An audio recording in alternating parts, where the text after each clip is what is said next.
Hi everyone, so first of all what I did was make a frame out of some balsa wood that I've got.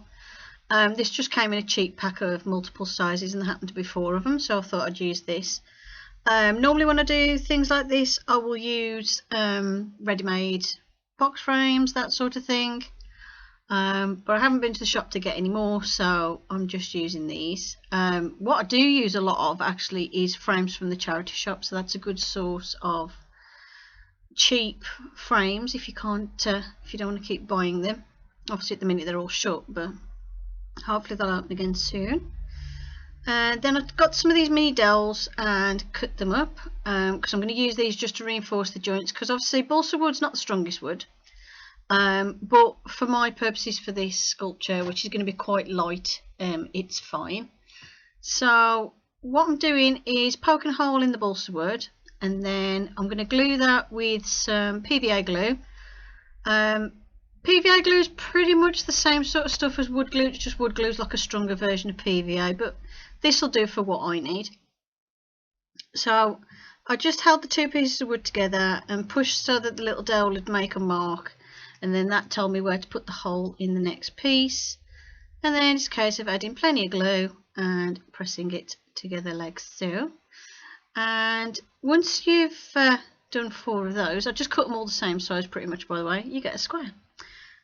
And this is my frame to be working from. I want it to look like the creature is bursting out of this frame, and so obviously I needed a frame base. Now I'm using Sculpting for this one. Sculpting is not a material that I've used for ages. It's something I think I used once or twice many years ago, and I keep getting fed up with air drying clay, how it dries out too quick, doesn't give me a chance to really do all the sculpting I want before it all sort of sets. So I've decided to use Sculpting for this project, and I was really pleased. I was so pleased I actually bought like another pack of Sculpting shortly after making this. And what I'm doing here is marking out the basic shapes of my creature. And my creature is based on an octopus. It's not an octopus that I'm making, it's like a sort of octopus demon thing, monster creature, and I'm just using the foil to make the basic shape of the body and the tentacles, and then what I can do afterwards is cover it in a fairly thin layer of Sculpting. This saves on cost because instead of using a whole pack of Sculpting for something this size, I've used about half, and that's because I went around the frame and stuff as well. But using foil obviously cuts down a lot on cost, and obviously it cuts down on weight as well, and it just basically it's just to save clay really, and foil's fairly cheap. I mean, you can get it for like about 50p a roll depending on where you go for it. So here I'm just working on a basic eye socket shape and sticking the foil in. Now unfortunately, obviously, because it's all foil and it's all silver, it's kind of hard to make out some of the shapes, but I thought I'd leave this part in just so you can see the basic layout. And obviously here I'm not going for detail or anything, this is just like blocking it in really. The detail comes later with the clay.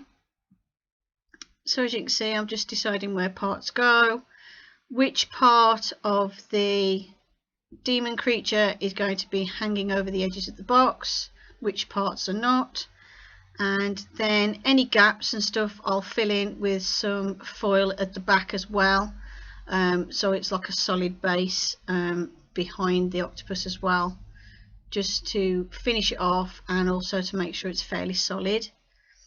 Then once all my creature was mapped out, it looked like this, and then it's a case of rolling out some Sculpting and or clay, whichever clay you're using. Roll it out fairly thin, so it's only like probably about 3mm thick, something like that. No, it's not even that, probably it's probably about 2. And then I'm coating the entire thing in the Sculpting. I found I didn't have to put anything on the foil to make the Sculpey stick. It was quite good. However, on the wood, when I only covered the front side of the wood, not all of the wood. And when I covered the front side of the wood, I found it would keep lifting off, so in the end you need to glue it. The best would be like probably bacon bond type stuff or something like that. So here, as you can see, I'm just sculpting around the nose. Now I decided to give it this sort of skull nose. You know how the nose looks on a skull, where you can just see like the septum and everything. Is it the septum? I don't know. It's just the bony part of the nasal area. I decided to give him that because I think it just makes him look a bit more creepy. Because you wouldn't expect an octopus to have a nose, let alone like a bony skull-like nose. And I just thought it added to this sort of demon look of him. And here I'm just filling in all the gaps. You want to make sure you cover all the foil. You don't have to cover it mega thickly, but it's got to at least have a thin layer of clay over the top, because the foil will show through later on when you're painting and stuff. So here I'm just making sure it's all blended in, it's all completely covered and nice and even and fairly smooth, although I wasn't too worried about being super smooth, because at the end I'm going to put like obviously loads of textures and stuff in, which is another thing I like about using the like polymer clays, is you can put the detail in and it holds the detail, and you can get quite a lot of detail in there. First of all, as you can see, I went over the front of the frame and I was going to make it kind of look like it was screwed on with screws. That's why there's all little crosses in those little circles. And then I started off using a ball of foil to add texture to the frame, but you'll see later on I changed my mind about this, because I decided to use the foil texture on the demon octopus's skin, because I felt it looked quite good as like a sort of skin texture for the demon. So I do change this, because I thought obviously if the border and the demon has got the same texture, it's going to look weird. So here I'm starting off by adding some lines and wrinkles, imagining that this is where like the skin folds and wrinkles, because it's very flexible and loose, so all these tentacles can flow and expand. So I'm just adding lines for texture and creases, and just starting to work on that skin texture. And it was at this stage I started to think I'm starting to make it look like it's made out of wood. But what I do afterwards, once I've done these like wrinkles, I do deepen some of the wrinkles, and then I use the foil to go over to add more texture, and that adds to the effect, and it sort of reduces the effect of these lines, but not to the point where you can't see them. It just blends them in a bit better, so it doesn't look like it's just wood texture I've put on top of the monster. I wanted lots of wrinkles around the eyes. I wanted to make the eye the focal point of the creature and really make that eye stand out with lots of wrinkles and lines and folds. Like this is a really big ugly eye, and the skin's all wrinkled and gnarled around it. I imagine that this creature is an older creature, like it's been around, it's been a monster for many millennia. So I wanted loads and loads of wrinkles all over. And as you can see, once I did the lines, I went over with the rolled up foil to add texture, and as you can see, what I've done here is smoothed out the clay that's on the frame, and now I'm adding little balls of clay which I'm pressing down. I want this to make it look like rivets, so I went with like a sort of metal look in the end, which you'll see later on in painting. So here I'm just adding the rivets, and any anywhere where the wood joins and stuff, I'm making sure I've got all those edges nice and defined so you can see them. Here I'm messing about with the shape of the nose and just defining some of those shapes and adding a few more wrinkles here and there. And you'll also notice there's like little sort of pinpricks and dots everywhere. That's just with the end of my clay tool, just dabbing in a dabbing motion in random places to make it look like kind of like, I don't know, large pores in the skin, and to add more to the texture. I want this skin to look like it's well used, it's been through a lot of things. And here I'm working out how to make the suckers for the tentacles. First of all, I was going to like roll little sausages of clay, as you saw, and put them together in a ring and then stick them on. But then I discovered this really super easy way of doing it. And all you do is you roll a ball of clay, stick it on the end of your clay tool, and press hard with the clay tool onto the arm of the octopus to make the ball of clay stick, and you automatically get a tentacle shape. I was like, okay.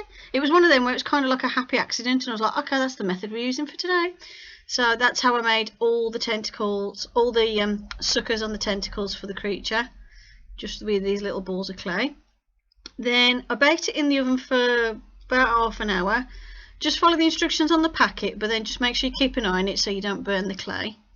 And then I painted the whole thing black and left it overnight just to make sure it was all dry and everything. Obviously don't paint the clay until it's cooled down, by the way, because it'll come out of the oven red hot. So I had to leave it to cool for about half an hour, and then I painted it, and then that was it. I had enough and went to bed then.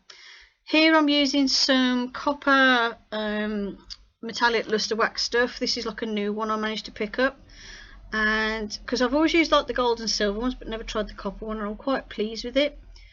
It's quite bright, as you can see, so later on I do tone this down, but this is just like the base layer to establish the colour of the border area, and obviously it's the base layer of the metal. I imagine that this is made out of copper, hence the reason why I use the copper paste. And then the ring that I'd put around the horn, I did in gold to make it look like he's got a gold ring. Maybe that's how he was chained to something and he's part way through escaping. Maybe that's why the ring's got a little broken piece in it. It was just me trying to add to the story of the character I'm creating here.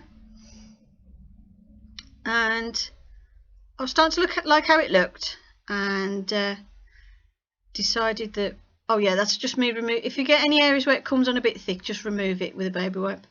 I decided I wanted a sort of pearlized, sort of bluey, purpley colour for this, and I decided to use an old eyeshadow palette for this.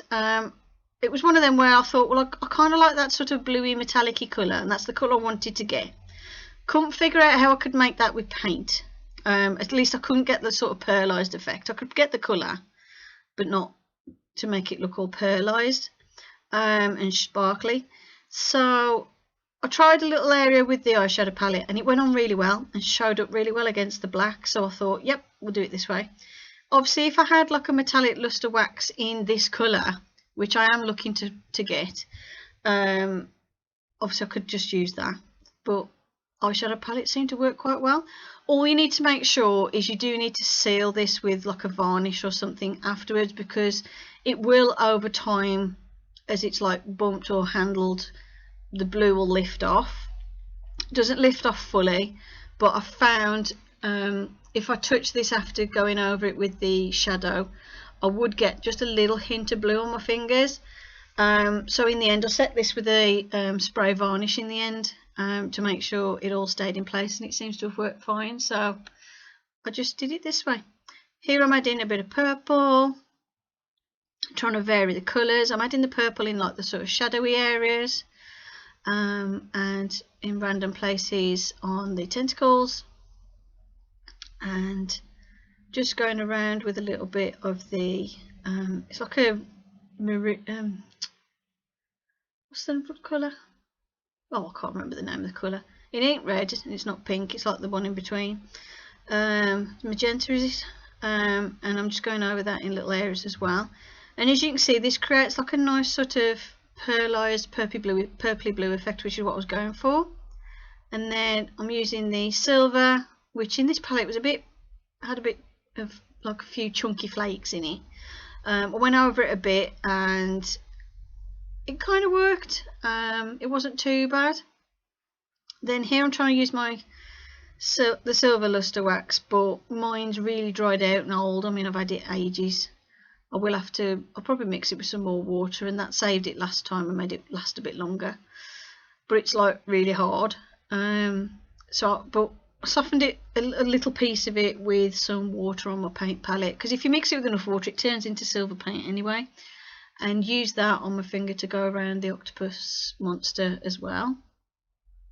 As you can see, that just brought out some of those details and just added a bit of pop to the colour. Here I'm going over, first of all I went over the copper in like a white with dry brushing, and I went over the octopus a little bit with dry brushing in white as well, just to try and bring some of the detail out a bit more that I'd put in with the textures into the clay, just to make some of those textures stand out a bit more, like on the tentacles and around the eye and everything. And it just helps to sort of bring everything together and blend it in. And you'll see in a bit, I'll go over obviously the outside with the white, but then I wasn't quite sure with how it looked. I mean, looking now on camera it looked alright, but I decided to do a wash of black over it afterwards. Here I'm just going around all the recesses in black just to make sure they're really black again, because obviously the eyeshadow gets everywhere. And then here I'm doing a wash of black over the copper. Now obviously the luster stuff is like a wax, so it doesn't all stick, but I found once it's dry, like the pigment of the paint will stick and then the water just like evaporates off, and it works quite well. Because I wanted it to look a bit old, a bit battered. This is like, imagine this is like the window of its cage and it's halfway through escaping, so it's just broken the glass and it's now emerging through the window of its cage. Or like maybe it was like in a transportation crate and this was like the metal lined window to help prevent it escaping, which has now failed. Now for the eye, basically I was experimenting with the eye. I've never done an eye before like I've done for this one, and decided to experiment and do it this way. I've seen people do it where they do layers in between, like layers of resin. Couldn't forget the word then, words just escaped me then. I've seen it where in between layers of resin people will do a layer of paint, and they can build up a picture of something from that. So here's like the basic eye shape and the basic eye colour, and as you can see I've gone for like an octopus eye with this like slit through the middle. I made sure the paint was dry and put my first layer of UV gel on, and this is just a little bottle of UV gel I got online, comes with this little torch. And oh, if you look here, what I'm doing, I've found that the surface obviously sets first before the underneath, and as the surface set it started to lift up, so I'm just holding it down with my little clay tool to stop any bubbles, and then that held it in place while the underneath layer set with the UV, and I found that worked really well and made sure it stayed in place, because it kept kind of wanting to pop up at first. It must be obviously how it reacts with the paint, maybe, I'm not sure. I've not done it this way before. Then once I made sure that had set and it was nice and hard, and I just wiped off any marks or anything, then I went over the pupil to make it a bit darker, so I painted a bit more black paint, touched up any edges that needed touching up. And here what I'm doing is I'm going over any areas where I want it to stand out a bit more. I decided to go around the pupil of the eye with some white streaks. I also add a bit of yellow in here as well. So obviously this is going over the top of that layer of paint and layer of resin, just to sort of add a bit more detail to the eye. And you can see here as it gets closer to the pupil I'm going around with yellow because I wanted red, white and yellow was the colours for this. And then I'm just pulling those little blobs of colour down into little streaks away from the pupil of the eye, and then drying that layer with my heat gun, which, because the paint was so thin, it doesn't take very long at all. And then I put the next layer of UV gel on the top, and I found this took a few layers because it was hard to get it to form into a dome how I wanted. And you can see here there's like a bit of like a sort of skin on the gel that lifted off, but I decided to use that in the nose and make the nose all slimy. But yeah, I found it took a few layers and I had to sort of cheat in the end. Basically what I did is I put a blob in the middle and set it before it had a chance to run, so it formed a dome, and then kept putting layers of resin over the top of it to eventually fill the rest of that eye in to make it the size that I wanted to fill that socket. And that worked in the end. It just took a few layers, but luckily with that resin I find a little bit goes a long way, so I was quite pleased with that. And here I'm adding a bit of resin to the nose. I wanted it to look like his nose is a bit wet and drippy and running. And as you can see, as I add each layer of gel, I'm quickly setting it as fast as I can before it runs, and by building that up I get the nice dome shape of the eyeball that I wanted in the end. Then here on this bit I'm using my glue gun and decided to make him look like he's all slimy and horrible. And to do that, what I did is went around the monster with the hot glue, like around the edges of the frame, around his nose, loads of drips on his nose, around his eye. I wanted to make it look like he was not wet, but more slimy. So this is to make it so it looks like he's got loads of slime. And this glue, once it's reset, right, once it's cooled, I find it's not quite, it's like a semi-translucent one anyway. And I found when it sets, it was perfect colour and translucency to make slime. And I put glue in all the nooks and crannies around him, made it so it would form drips below. That's me just getting some, you know, like those little strands of glue you get. This is just me just getting it off the resin without trying to smudge anything on the resin. I went round the edges of the tentacles, round the edges of the frame, and I made it look like there was drips coming down his head as well. And once it's set, it did actually make him look quite slimy, so I thought that was quite good. And then another fun thing I found out is if you've got this on a wall and you've got a black light, I found that the hot glue actually fluoresces, look. So I thought that was quite funny. So yeah, if you've got this in a dark room and you've got a black light, you can have all the slime glowing on him. So yeah, I hope you enjoyed this video. Thank you for watching. This was a massive video. It's like over an hour of footage and I've obviously condensed it down, but if you want to see any particular parts in more detail, let me know. And yeah, this is my sort of monster octopus demon thing. Hope you enjoyed the video. Thanks for watching. Bye for now.